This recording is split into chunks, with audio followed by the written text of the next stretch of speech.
जय Hind and hello guys, स्वागत है आपका आपके अपने YouTube चैनल ज्ञानदेय होस्ट में। और इस वीडियो में मैं आपको बताने वाला हूं रक्षा मंत्रालय DGAFMS group C various post भर्ती 2025 ऑनलाइन फॉर्म के बारे में कि कैसे आपको ये फॉर्म फिलअप करना है। यहां पर आपको रजिस्ट्रेशन से लेकर प्रिंट तक स्टेप बाय स्टेप पूरी जानकारी दी जाएगी, जिससे कि आप इस फॉर्म को बिना किसी मिस्टेक के भर पाएंगे। तो चलिए शुरू करते हैं। गाइज, अगर आपने अभी तक वीडियो को लाइक शेयर नहीं किया कर दीजिए, और अगर आप चैनल के ऊपर नए हैं तो चैनल को सब्सक्राइब कर दीजिए।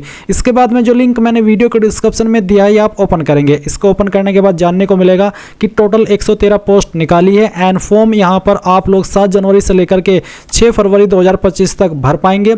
कौन सी पोस्ट के लिए कितनी वैकेंसी है उसकी पूरी जानकारी आप यहां पर देख सकते हैं। अप्लाई करने के लिए कौन सी पोस्ट पर एग्जैक्टली क्या क्वालिफिकेशन चाहिए उसकी इन्फॉर्मेशन भी आपको यहां पर दी गई है। एंड एज लिमिट आप चेक कर सकते हैं। फीस यहां पर किसी भी कैटेगरी कैंडिडेट से कोई भी नहीं ली जा रही है। इसके अलावा गाइज हम इंपॉर्टेंट लिंक के सेक्शन में आएंगे। ऑफिशियल नोटिफिकेशन PDF के ऊपर क्लिक करके इस नोटिफिकेशन से डिटेल्ड में और भी अच्छे से जानकारी जान सकते हैं और सभी की सभी जानकारी कंफर्म कर सकते हैं। अब अगर आप किसी पोस्ट पर अप्लाई करने के लिए एलिजिबल है और आपका मन है अप्लाई करने का, तो आप कैसे करेंगे।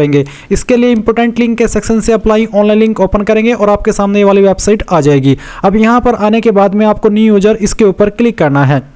अब इसके बाद आपके सामने इस तरह से जानकारी आएगी। आप सभी जानकारी चेक करने के बाद में नीचे की तरफ आएंगे और आपको यहां पर डिक्लेरेशन के नीचे आई हैव रीड इसके ऊपर टिक करना है। फिर आप कंटिन्यू इसके ऊपर क्लिक करेंगे। अब आपको यहाँ पर एक एक करके अपनी जानकारी भरनी है। जैसे कि सबसे पहले फुल नेम, आपको आपका पूरा नाम 10th के सर्टिफिकेट के अकॉर्डिंग यहाँ पर भरना होगा। फिर आपको आपके नाम को दोबारा डाल करके वेरीफाई करना है। उसके बाद में full name of the candidate in Hindi, आपका हिंदी के अंदर पूरा नाम क्या है वो आप यहाँ पर भर दीजिए। उसके बाद में नीचे की तरफ आएंगे, आपको पूछा है कि क्या आपने मैट्रिकुलेशन के बाद अपना नाम बदला है। अगर आपने बदला है तो आप यहाँ पर इसके ऊपर टिक करेंगे और फिर आप यहाँ पर जो बदला हुआ नाम है वो देंगे, नहीं तो आप इसको अनटिक कर दे।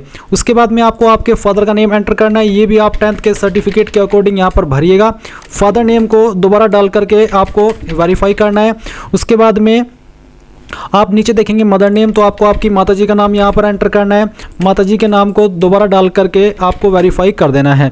इसके बाद में आप देखेंगे मैरिटल स्टेटस, तो जो भी है मैरिड अनमैरिड जो भी है वो आप यहाँ पर सिलेक्ट कर लीजिएगा। अगर सिंगल है तो सिंगल सेलेक्ट कर लीजिए। फिर आपको आपके जेंडर को बताना है, मेल फीमेल या फिर अदर। उसके बाद जेंडर को दोबारा सिलेक्ट करके वेरीफाई कर देना है। फिर आप आपका मोबाइल नंबर डालेंगे, ईमेल ID डालेंगे, सेंड OTP करेंगे। जो OTP आपको आएगा वो OTP आपको यहाँ पर डालना होगा। उसके बाद आप एक पासवर्ड बनाएंगे, उस पासवर्ड को दोबारा डाल करके वेरीफाई कर देंगे। फिर ये जो सिक्योरिटी कोड आपके सामने है वो आप यहां पर भरिए, इन दोनों बॉक्स के ऊपर टिक कर दीजिए और उसके बाद सभी जानकारी चेक करते हुए सबमिट के ऊपर क्लिक कीजिए। गाइज, मैं आगे की जानकारी इस फॉर्म को भरने की एक अन्य वीडियो से दे रहा हूं एजुकेशनल पर्पज के रूप में, क्योंकि गाइज ये जो वेबसाइट है उसमें अभी OTP नहीं आ रहा है। मैं काफी टाइम से वेट कर रहा हूं पर मुझे OTP नहीं आया और आपको भी ये प्रॉब्लम आ सकती है, कुछ टाइम के लिए रह सकती है, क्योंकि वेबसाइट अभी अभी बनाई है और इतनी हैवी वेबसाइट नहीं बनाई। और अगर वेबसाइट के ऊपर ज्यादा ट्रैफिक आएगा तो ऐसे में इस वेबसाइट के अंदर अलग अलग तरह की काफ़ी सारी प्रॉब्लम आएगी। तो अभी यहाँ पर OTP की प्रॉब्लम आ रही है। अगर आपके सामने भी आ रही है तो आपको थोड़ा सा वेट कर लेना है, या फिर आपको इसमें कुछ टाइम के बाद में रजिस्ट्रेशन करने की कोशिश करना है। जैसे ही आपको OTP आ जाएगा और फिर जो आपका रजिस्ट्रेशन है वो कंप्लीट हो जाएगा, तो गाइज आप यहाँ पर देखेंगे कि आपके सामने लॉगिन का पेज आएगा। अब जैसे ही लॉगिन का पेज आ जाए, आपको OTP वेरिफिकेशन हो जाए, तो जो आपको रेफरेंस नंबर मिला है मैसेज के माध्यम से वो आप यहाँ पर डालिएगा। जो पासवर्ड अभी आपने बनाया अपनी चॉइस से वो पासवर्ड आप यहाँ पर भरिएगा और उसके बाद में लॉगिन के ऊपर क्लिक कीजिएगा। लॉगिन के ऊपर क्लिक करने के बाद में आपके सामने यहाँ पर इस तरह से जानकारी आएगी, जैसे कि अभी आप वीडियो में देख सकते हैं। बेसिकली यहाँ पर आपको इंस्ट्रक्शंस दिए गए हैं। आप इन सभी को चेक करने के बाद में नीचे की तरफ आएंगे और आपको यहाँ पर सेम इसके ऊपर टिक देखने को मिलेगा। आप कंटिन्यू कर देंगे। कंटिन्यू करने के बाद में अब आपको बाकी का फॉर्म कंप्लीट करना है, जिसमें कि आप यहाँ पर देखेंगे नेशनलिटी, तो इसमें आप इंडियन सेलेक्ट कर लेंगे। फिर यहाँ पर आती है select the type of the ID card, तो कोई भी एक ID आप सिलेक्ट कर लेंगे। इनमें से जो भी आपके पास ID है वो आप सिलेक्ट कर सकते हैं। वोटर ID का भी ऑप्शन है, पैन कार्ड, पासपोर्ट, तो जो भी ID आप दे रहे हैं उसी का नंबर फिर आपको एंटर ID कार्ड नंबर के अंदर डाल देना है।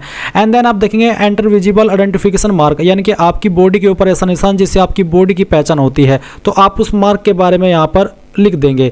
तो अगर आपकी बॉडी के ऊपर कोई भी मार्क न हो तो आप नो मार्क लिख दीजिएगा। फिर आपकी जो सोशल कैटेगरी है जैसे कि जनरल, EWS, SC ST जो भी है वही आप यहाँ पर सिलेक्ट कर लीजिएगा। क्या आप एक्स सर्विसमैन है? अगर हाँ तो यस, नहीं तो आप यहाँ पर नो कर देंगे। फिर यहाँ पर आपके सामने आएगा कि क्या आप विभागीय अभ्यर्थी है, केंद्र सरकार के कर्मचारी जिन्होंने कम से कम 3 साल की सेवा कर ली हो। अगर हाँ तो यस, और यस करने के बाद में आपको government organisation name, government service ये सभी इन्फॉर्मेशन देनी होगी। अगर नहीं है तो आप सिंपली नो कर दीजिएगा।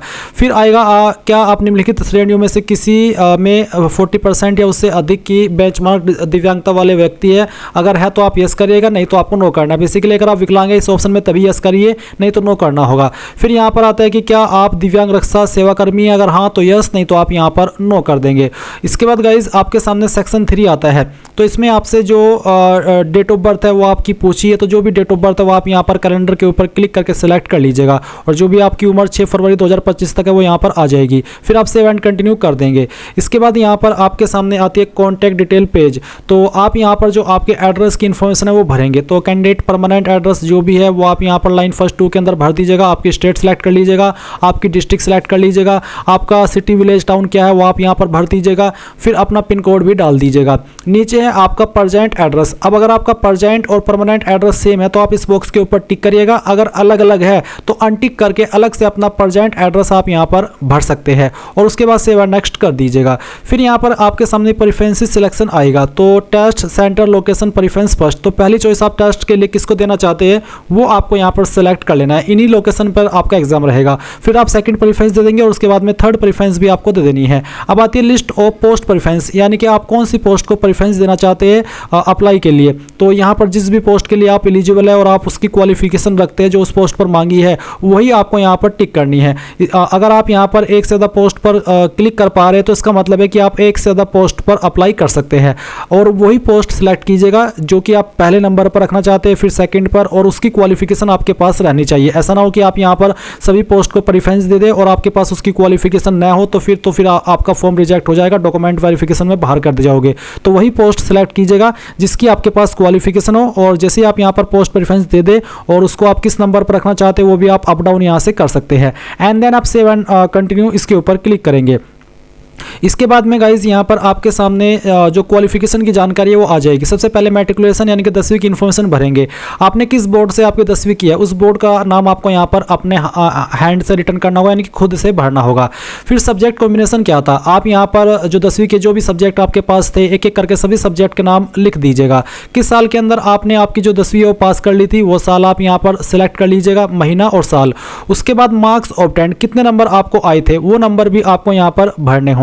अगर आपके नंबर CGPA के अंदर थे तो आप उनको परसेंटेज के अंदर कन्वर्ट करके फिल करेंगे। फिर आप यहाँ पर मैक्सिमम मार्क्स भर देंगे, परसेंटेज आ जाएगी। सेम वे में आप 12वीं की इन्फॉर्मेशन भरेंगे। HSC सिलेक्ट कर लीजिएगा, आपके बोर्ड का नाम यहाँ पर आपको डाल देना है। स्ट्रीम फिजिक्स केमिस्ट्री, स्ट्रीम क्या आता है PCM PCB, arts commerce. Science में PCM PCB दोनों आता है, आप चाहे तो PCB PCM भी लिख सकते हैं, आर्ट्स कॉमर्स भी लिख सकते हैं। फिर जो आपके सब्जेक्ट थे 12वीं के अंदर वो सब्जेक्ट आपको लिख देने हैं, किस साल के अंदर पास की थी वो महीना और साल आपको सिलेक्ट करना होगा। मार्क्स ऑब्टेंड, कितने नंबर आपको आए थे वो नंबर आप यहाँ पर भर देंगे, और मैक्सिमम नंबर क्या थे वो टोटल नंबर आपको मैक्सिमम नंबर में डाल देने हैं।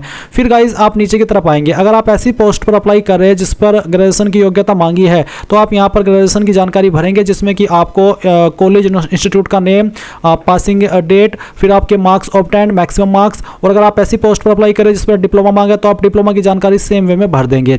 फिर यहाँ पर एडिशनल क्वालिफिकेशन में आपसे कुछ जानकारी मांगी है, आप नोटिफिकेशन के ऊपर आकर के यहाँ पर सभी चीज़ें चेक कर सकते हैं। मैं आपको एक बार एडिशनल डिटेल दिखाता हूँ। क्या आप निम्नलिखित टाइपिंग गति आवश्यकताओं को पूरा करते हैं? अगर आप ऐसी पोस्ट पर अप्लाई करें जिस पर ये टाइपिंग मांगी है तो फिर आपको यहाँ पर उसके आंसर करना है। फिर एक और सवाल है कि क्या आपने राज्य अग्निशमन सेवा या किसी मान्यता प्राप्त संस्थान से अग्निशमन का परीक्षण लिया है? क्योंकि अगर आपने फायरमैन को प्रेफरेंस दिया है पोस्ट में तो आपके सामने ये वाला ऑप्शन आएगा। फिर एक और है कि क्या आपने निम्नलिखित में से किसी एक ट्रेड में अप्रेंटिसशिप किया योग्यता पूरी की है, जैसे कि tradesman, mate, fitter, welder holder. तो अगर आप ऐसी पोस्ट पर अप्लाई करें जिस पर ये वाली एलिजिबिलिटी रखी है, नोटिफिकेशन से चेक कर लीजिएगा, तो आप यहाँ पर उसका आंसर करेंगे। अगर आप ऐसी पोस्ट पर अप्लाई करें जिस पर सिंपली 10वीं या 12वीं मांगी है, तो फिर आपके सामने ये जो एडिशनल इन्फॉर्मेशन इसका सेक्शन भी आपको देखने को नहीं मिलेगा और आप सेव एंड नेक्स्ट यहाँ से कर देंगे। सेव एंड कंटिन्यू करने के बाद में आप यहाँ पर देखेंगे कि आपको अपनी जो अन्य इन्फॉर्मेशन है वो भरनी है। तो आपके सामने यहाँ पर वर्क एक्सपीरियंस का सेक्शन आ जाएगा। अगर आप ऐसी पोस्ट पर अप्लाई करें जिस पर एक्सपीरियंस मांगा है तो आप यस करेंगे और यस करने के बाद में यहाँ पर ऑर्गेनाइजेशन नेम यानी कि किस डिपार्टमेंट के अंदर काम किया, वो किस जॉब रोल क्या था, क्या मैं आपका मेन काम था वो बताएंगे, कब आपने जॉब ज्वाइन की थी वो, और आपकी जो ऑर्गेनाइजेशन है वो वर्तमान संगठन है। अगर करंटली जॉब कर रहे हैं तो आप यस करेंगे, नहीं तो आपको नो करना है। फिर डेट ऑफ लिविंग, क्यों कब आपने जॉब छोड़ी वो डेट बताएंगे। ड्यूरेशन ऑफ एक्सपीरियंस यहाँ पर आ जाएगा। पे लेवल मंथली सैलरी कितनी मिलती थी वो आप देखेंगे और फिर ऐड के ऊपर क्लिक करके इसको ऐड कर देंगे। पर गाइज अगर आप अभी करंटली कोई जॉब नहीं कर रहे और आपके पास कोई एक्सपीरियंस नहीं है तो सिंपली नो कर दीजिए और आप यहाँ पर कैंडिडेट फोटो वाले सेक्शन में आ जाएंगे। फोटो आपको कैसा अपलोड करना है उसका इंस्ट्रक्शंस दिया है। 20 से न्यूनतम साइज 20 KB और अधिकतम 1 MB, यानी कि 20 KB से लेकर के 1 MB के बीच में साइज रहना चाहिए।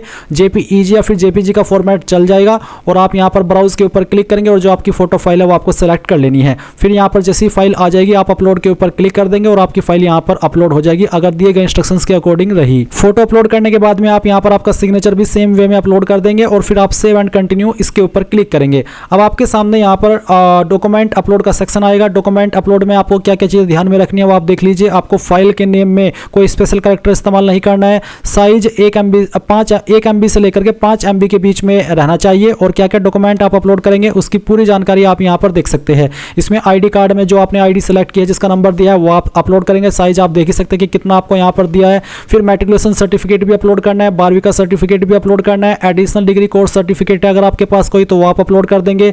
अगर आप SC ST OBC है या EWS है तो आप कास्ट सर्टिफिकेट अपलोड करेंगे। एक्सपीरियंस की जानकारी में आपने अगर यस किया है तो आप यहाँ पर एक्सपीरियंस सर्टिफिकेट अपलोड करेंगे। तो जो डॉक्यूमेंट आपके ऊपर एप्लीकेबल हो रहे हैं वो डॉक्यूमेंट आप यहाँ पर सिलेक्ट कर लीजिएगा। सभी का फॉर्मेट आपका PDF का होना चाहिए और जैसे ही आप ये सभी भरने के बाद में आगे कंटिन्यू करेंगे तो आपके सामने फॉर्म का प्रीव्यू आ जाएगा। जो भी जानकारी शुरू से लेकर अभी तक आपने भरी है वो सभी आप यहाँ पर चेक करेंगे। जब आपको लगे कि सभी जानकारी सही है तो आप I accept all the above declaration इसके ऊपर टिक करेंगे और उसके बाद गाइज आप यहाँ पर सबमिट एप्लीकेशन के ऊपर क्लिक कर देंगे। सबमिट एप्लीकेशन के ऊपर क्लिक करने के बाद में आपका जो फॉर्म है वो सबमिट हो जाएगा और क्योंकि इसमें कोई फीस नहीं है तो डायरेक्टली आप यहाँ पर आपके फॉर्म का प्रिंट ले पाएंगे। अगर आपके पास प्रिंटर मौजूद न हो तो आप इसको PDF के रूप में सेव कर लीजिएगा और बाद में प्रिंट करा लीजिएगा। तो इस तरह से गाइज आप लोग रक्षा मंत्रालय DG AFMS फॉर्म को भरेंगे और इस तरह से आप उसका एप्लीकेशन फॉर्म का प्रिंट यहाँ से ले पाएंगे। तो ये थी पूरी जानकारी। आई होप आपको पसंद आई होगी। अगर आपका कोई और सवाल डाउट हो OTP के अलावा तो आप कमेंट के माध्यम से पूछ लीजिएगा। Thanks for watching. जय हिंद।